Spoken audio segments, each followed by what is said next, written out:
Ever wonder what reliability sounds like? It's probably like this. That sound means that we're ready to connect to family, friends, customers, and even a BBS for all you old schoolers out there. Dial tone means it works. That's why migrating from a reliable system to an IP network that has, well, a reputation, it's a tough sale. I mean, any engineer worth their salt is going to quote the axiom, if it ain't broke, don't fix it, right? Many vendors love to push the cost savings angle when trying to get you to migrate. And it's an angle. However, it's not my first choice.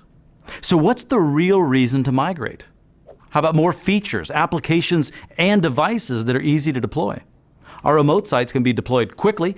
We can use the same network management troubleshooting tools we've already invested in for an unparalleled view of our voice traffic. And you know what? In the end, we just want to collaborate more organically. No friction, right? Well, let's look at migrating from a traditional telephone system, a TDM, to an IP-based one. Now just remember that this is only one method. Cisco offers many different approaches to meet your business communication requirements.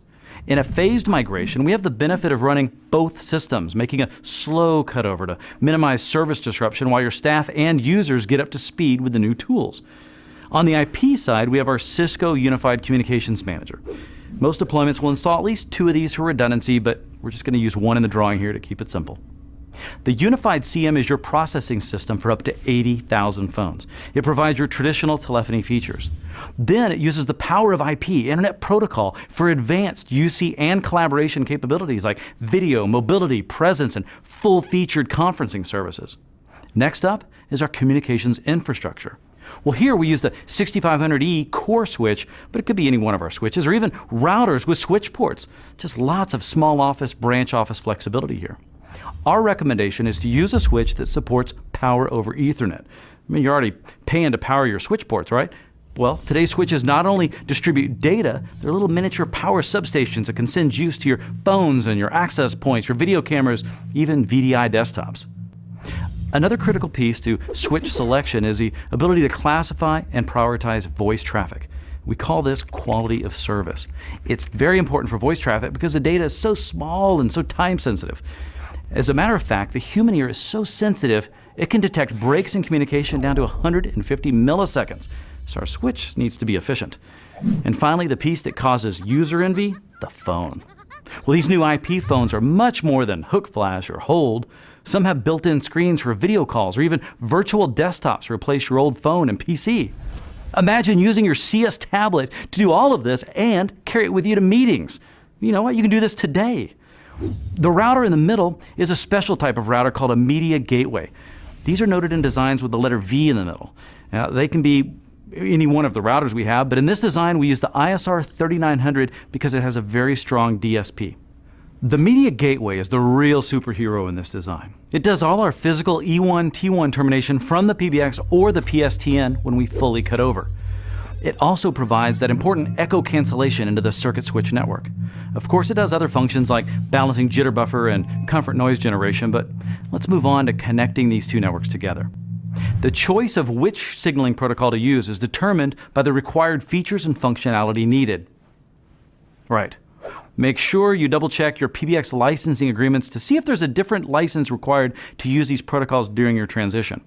Cisco Unified Communications Manager can support either PSTN type PRI, QSIG PRI, H323, and SIP. There are advantages and, of course, disadvantages to all of these. For example, PSTN type PRI provides basic call connectivity and automatic number identification only. The good news? This works across all PBXs that connect to the PSTN via PRI. Just configure up the unified CM on the network side. The bad news? Remember I said basic? Well, voice and caller ID, that's about it for features. You're going to get the most bang for your buck by using QSIG. This is an ISO standard that most vendors support for interoperability. By using Q931 at the connection level and ROSE at the application level, QSIG allows for feature transparency between PBXs over and above those offered by PSTN type PRI. Now, to give you some idea about how this works, this is the same method that we used to migrate 23,000 users spread out across 60 buildings on our San Jose campus. It took just a little over a year, connecting one building per weekend.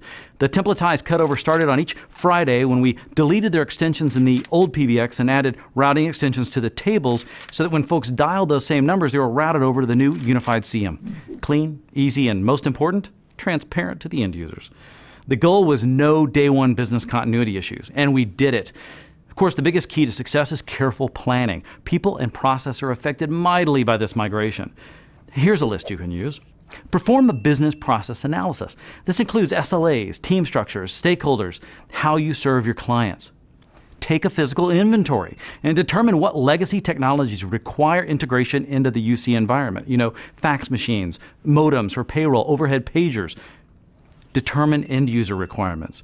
Try not to get overeager and give your users a mountain of new features to figure out all at once. That's going to just result in frustration for both the user and your help desk.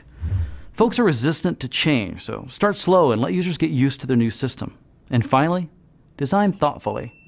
This is the cornerstone of any UC implementation or migration. We have many step-by-step design guides, sizing tools, Cisco Pressbooks, you name it. Your best bet is to involve a Cisco value-added reseller. That's one of our certified partners right from the start. This is a neutral set of eyes that has done this before, and they're going to see things that you may overlook. So you ready to get off the PBX and cruise into an era of world-class collaboration? Well, just click this link right here to take your first step towards better productivity.